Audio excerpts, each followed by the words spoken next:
ಪ್ರಾರ್ಥನಾ ಪತ್ರಿಕೆ ದಿನಾಂಕ 27/5/2024 ಸೋಮವಾರ. ಶಿರೋನಾಮೆ ಅಂತ್ಯದ ಸಮಯದಲ್ಲಿ ಸಾಕ್ಷಿ.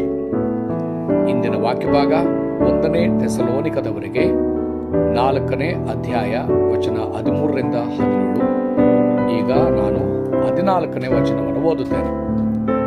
ಯೇಸು ಸತ್ತು ಜೀವಿತನಾಗಿ ಎದ್ದನೆಂದು ನಾವು ನಂಬಿದ ಮೇಲೆ ಅದರಂತೆ ಯೇಸುವಿನಲ್ಲಿದ್ದುಕೊಂಡು ನಿದ್ರೆ ಹೋಗುವವರನ್ನು ಸಹ ದೇವರು ಆತನೊಡನೆ ಕರೆದುಕೊಂಡು ಬರುವನೆಂದು ನಂಬಬೇಕಲ್ಲವೇ?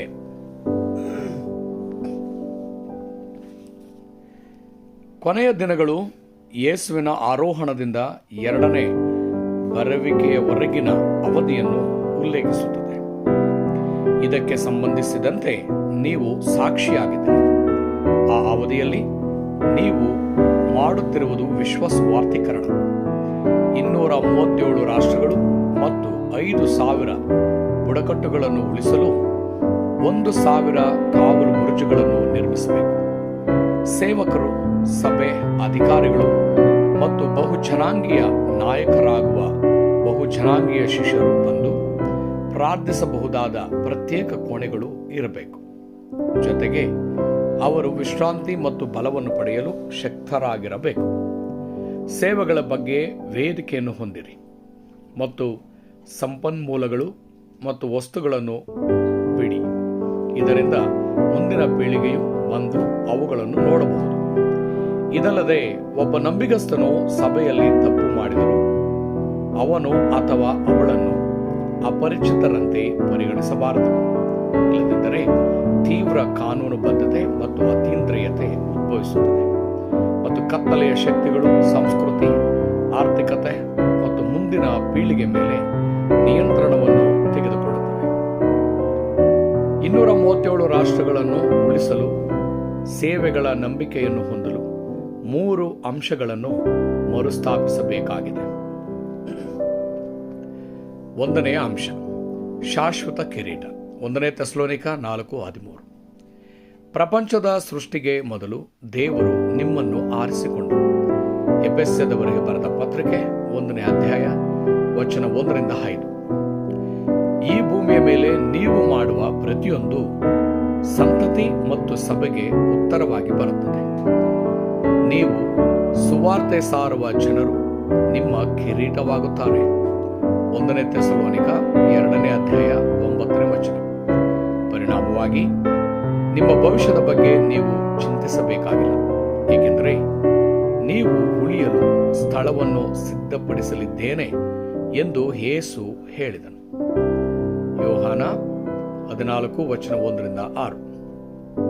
2ನೆಯ ಅಂಶ, ಇಂದು ಶಾಶ್ವತತೆಯೊಳಗೆ. 1ನೇ ಥೆಸಲೋನಿಕ 4ನೇ ಅಧ್ಯಾಯ ವಚನ 14-15. ಇಂದು ಶಾಶ್ವತತೆ ಒಳಗಿರುವುದರಿಂದ ನಿಮ್ಮ ಭಕ್ತಿ ಕೂಡ ಶಾಶ್ವತವಾಗಿದೆ. ನೀವು ಉತ್ತರಗಳನ್ನು ಸ್ವೀಕರಿಸುವ ಮೊದಲು ನೀವು ನೆನಪಿನಲ್ಲಿಟ್ಟುಕೊಳ್ಳಬೇಕಾದ ಅಂಶಗಳಿವೆ. ಅದು ಬೇರೆ ಯಾರೂ ಅಲ್ಲ, ಕ್ರಿಸ್ತನೇ. ಮತ್ತು ನೀವು ಶಾಶ್ವತತೆಗೆ ಮೊದಲು ಆಯ್ಕೆ ಮಾಡಲ್ಪಟ್ಟಿದ್ದೀರಿ. ನೀವು ಶರೀರದಲ್ಲಿರುವಾಗ ಮಾತ್ರ ನೀವು ಉಳಿಸಬಹುದು, ಸುವಾರ್ತೆ ಸಾರಬಹುದು ಮತ್ತು ನಿಮ್ಮನ್ನು ಅರ್ಪಿಸಿಕೊಳ್ಳಬಹುದು. ಕ್ರಿಸ್ತನು ನಿಮ್ಮೊಂದಿಗೆ ಶಾಶ್ವತವಾಗಿ ಇರುತ್ತಾನೆ ಎಂದು ಹೇಳುವ ಮೂಲಕ ಉತ್ತರಿಸುತ್ತಾನೆ. ಕ್ರಿಸ್ತನು ಪುನರುದ್ಧಾನಗೊಂಡಂತೆ ಎಲ್ಲ ಜನರು ನಂತರ ಪುನರುದ್ಧಾನಗೊಳ್ಳುತ್ತಾರೆ. 1ನೇ ಕೊರಿಂಥ 15ನೇ ಅಧ್ಯಾಯ 20ನೇ ವಚನ. 3ನೆಯ ಅಂಶ, ಶಾಶ್ವತ ಹಿನ್ನೆಲೆ. 1ನೇ ಥೆಸಲೋನಿಕ 4ನೇ ಅಧ್ಯಾಯ 16ನೇ ವಚನ. ನೀವು ಶಾಶ್ವತವಾದ ಸಿಂಹಾಸನದ ಹಿನ್ನೆಲೆಯನ್ನು ಹೊಂದಿರುವುದರಿಂದ ನೀವು ಈ ಭೂಮಿಯ ಮೇಲೆ ಜೀವಿಸುತ್ತಿರುವಾಗ ನೀವು ದೇವರ ರಾಜ್ಯವನ್ನು ಆನಂದಿಸಬಹುದು. 2ನೇ ಬರುವಿಕೆಯ ಕರ್ತನು ಹಿಂದಿರುಗಿದಾಗ ದೇವರ ರಾಜ್ಯದ ಕಾರ್ಯಗಳು ನೆರವೇರುತ್ತವೆ.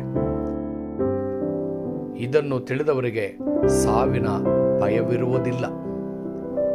ದೇವರ ರಾಜ್ಯದ ಉತ್ತರಗಳನ್ನು ಆನಂದಿಸಿದವರು ಸಾವಿನ ಅಪಾಯಗಳ ಹೊರತಾಗಿಯೂ ಇನ್ನೂ ರಕ್ತ ಸಾಕ್ಷಿಗಳ ಮನಸ್ಥಿತಿಯೊಂದಿಗೆ ಬದುಕಿದರು.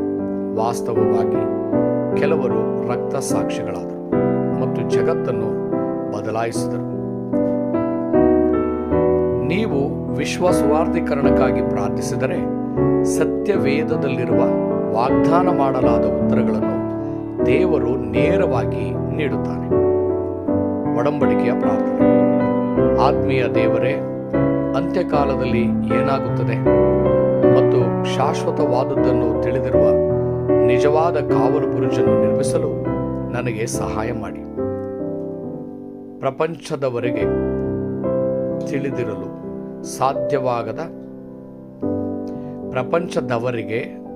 ತಿಳಿದಿರಲು ಸಾಧ್ಯವಾಗದ ನಿಮ್ಮ ನಿಜವಾದ ರಹಸ್ಯಗಳನ್ನು ಆನಂದಿಸಲು ದಯವಿಟ್ಟು ನನಗೆ ಸಹಾಯ ಮಾಡಿ.